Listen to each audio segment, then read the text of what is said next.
जय हिंद। बीएनजीकेपी क्लास में आपका स्वागत है। आज हम पढ़ेंगे कोशिका विभाजन का जो तीसरा प्रकार है, जिसको हम अर्धसूत्री विभाजन कहते हैं और इंग्लिश में उसको हम मियोसिस कहते हैं। अब ये अर्धसूत्री जो विभाजन है, ये हमारे शरीर के किस कोशिकाओं में होता है? तो हमारे शरीर के जो जनन कोशिका होता है उसके अंदर ये अर्धसूत्री विभाजन होता है। यहाँ पर देखिए कि जो मेल में, जो पुरुष में जो जनन कोशिका होता है वो होता है स्पर्म, जिसको हम शुक्राणु कहते हैं। उसका चित्र यहाँ पे आप लोग देख रहे होंगे, हम बनाए हैं समझने के लिए। ये शुक्राणु का सर है और ये पूंछ है। इसी के पूंछ के माध्यम से वो गति करता है, आगे बढ़ता है। अब इस तरह हम महिला में देखेंगे तो जो उसके अंदर जो जनन कोशिका पाया जाता है वो ओवम है, जिसको हम अंडाणु कहते हैं। उसका आकार इस तरह से होता है। तो ये समझने के लिए हम बता दिए हैं कि इन्हीं दोनों के अंदर जो है अर्धसूत्री विभाजन होता है। अब यहाँ देखेंगे कि जो मेल है उसके अंदर भी 46 गुणसूत्र हैं और जो फीमेल है, महिला है, उसके अंदर भी गुणसूत्रों की संख्या 46 होती है।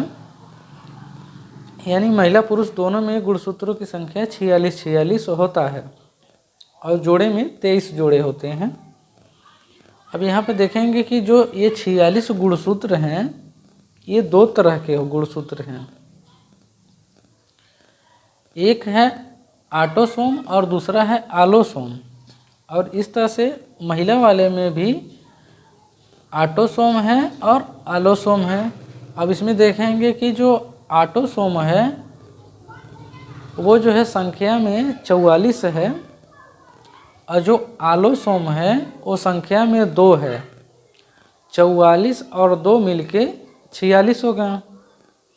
अब इस तरह से महिला में भी देखेंगे कि जो ऑटोसोम है वो 44 है और जो आलोसोम है वो 2 है। 44 ये 2 ये 46 हो गए। अब ये 44 जो मेल वाले हैं और ये जो 44 फीमेल वाली जो क्रोमोसोम हैं, ये दोनों एक बराबर रहते हैं, एक तरफ एक सेम टू सेम रहते हैं। इसीलिए देख रहे होंगे कि महिला और पुरुष का जो शरीर बना होता है वो 99% जो है दोनों का एक समान बना रहता है, एक समान मैच करता है। इसीलिए जो है सर्जरी करके, ऑपरेशन करके महिला का अंग पुरुष के अंग में प्रत्यारोपण कर दिया जाता है। जैसे गुर्दा हो गया, लीवर हो गया, इस तरह से बहुत से अंग जो है एक दूसरे को प्रत्यारोपित कर देते हैं। और ये 44 गुणसूत्र जो है महिला पुरुष में दोनों बराबर हैं। और ये जो 2 गुणसूत्र हैं पुरुष में, ये दोनों गुणसूत्र यही जो है लिंग का निर्धारण करते हैं कि जो संतान बनेगा वो बच्चा होगा कि लड़की होगी, यानी लड़का की लड़की। तो यहाँ पे देखेंगे कि जो मेल में जो आलोसोम है वो आपका X है, Y है। और इस तरह से जो फीमेल में देखेंगे कि जो 2 क्रोमोसोम हैं आलोसोम, वो आपका X है और X है, दोनों X है इधर फीमेल में। अब इसके आगे जो है अर्धसूत्री विभाजन होगा महिला के गुणसूत्र से और पुरुष के गुणसूत्र में अर्धसूत्री विभाजन होगा। तो यहाँ देखेंगे कि जो पुरुष वाला ऑटोसोम गुणसूत्र है 44, इसमें से 22 आ गए और महिला वाले ऑटोसोम वाले 44 गुणसूत्र में से 22 इसमें आ गए। यानी 22 इधर से आए, 22 इधर से आ गए। ये जो है बच्चे का शरीर बन गया। अब ये इसका जो है लिंग बनना बाकी है, यानी कि लड़की है कि लड़का है। और ये दोनों आलोसोम से ही निर्भर करेगा कि लड़की पैदा होगी कि लड़का पैदा होगा। तो यहाँ देखेंगे कि अगर जो हम पुरुष वाले में से X गुणसूत्र आया और महिला में से X आ गया, तो दोनों X मिल के ये जो है गर्ल यानी लड़की का निर्धारण हो जाएगा कि लड़की पैदा होगी। अगर जो पुरुष वाले में से वाई क्रोमोसोम आया और महिला में से एक्स क्रोमोसोम आया तो दोनों एक्स वाई हो जाएंगे और एक्स वाई जो है वो बॉय यानी लड़का पैदा होगा, आने वाला जो संतान है। तो इस तरह से 44 ये 2 ये 46 हो गए और यहाँ पे लिंग भी निर्धारित हो गया। अगर जो दोनों इधर से x और इधर से x आया तो दोनों लड़की होंगे, इधर से y आ गया इधर से x आया तो विपरीत हो गए तो x y हो गए तो लड़का पैदा हो गया। अब हम देखेंगे कि गांव में बहुत से ऐसी औरतें हैं जिनको कई 3-3 4-4 5-5 बच्चियाँ रहती हैं, तो उनके जो है घर के जो बाकी महिलाएं होती हैं, सासू हो गई या उनकी जेठान हो गई या ननद हो गई, तो उनको बहुत सब परेशान करती हैं कि इसको जो है बच्चे नहीं पैदा हो रहे हैं, लड़के नहीं पैदा हो रहे हैं। इन सब तरह तरह के उसको लोग कहते हैं, उसको परेशान करते हैं। तो यहाँ पे उसकी जो है महिला की कोई गलती नहीं होती है, वो पूरा जो गलती होता है, जो दोष है वो पुरुष के अंदर होता है, यानी उसके आदमी के अंदर होता है कि वो जब उसके आदमी के अंदर से ही वो जब शुक्राणु अगर जो एक्स वाला आ रहा है और इधर से एक्स, तो दोनों मिलके एक्स मिलके तभी लड़की की पैदा हो रही है ना। अगर जो पुरुष वाला वाई आ गया और महिला वाला एक्स आ गया तो एक्स वाई हो जाएंगे, तब तो लड़का पैदा हो गया। तो यानी कि जहाँ भी लड़का पैदा करने में कहीं भी गलती आ रहा है तो उसके जो है पुरुष के क्रोमोसोम से ही आ रहा है। इसी के क्रोमोसोम के वजह से लड़की लड़का का निर्धारण होता है पुरुष वाले गुणसूत्र से। तो यहाँ आप लोग समझ गए होंगे। अब इसमें देखेंगे कि हम कुछ जो है जेनेटिक बीमारियाँ होती हैं, उसमें से हम एक उदाहरण के लिए बताएंगे। इसका हम कहते हैं जिसको कलर ब्लाइंडनेस, जिसको हिंदी में वर्ण अंधता कहते हैं। इसका मतलब ये होता है कि जो ये बीमारी होता है, इसमें जो है आदमी को लाल और हरा कलर पहचानने में परेशानी होता है, वो पहचान नहीं पाता है वर्ण अंधता में, यानी कलर ब्लाइंडनेस में। तो ये कलर ब्लाइंडनेस क्या होता है कि ये जो है हमारे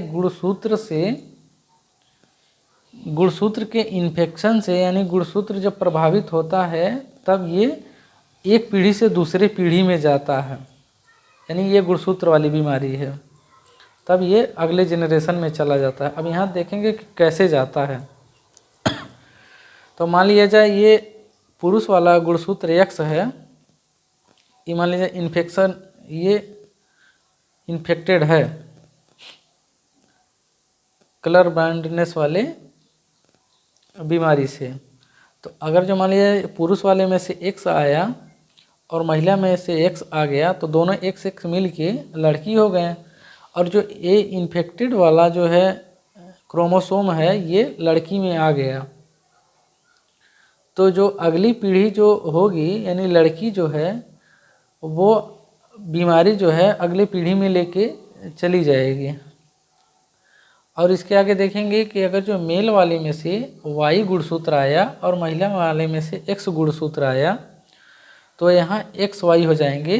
तो इधर से जो है इन्फेक्टेड वाला गुणसूत्र अइबा नहीं किया, तो यानी ये अगले पीढ़ी में नहीं जाएगा।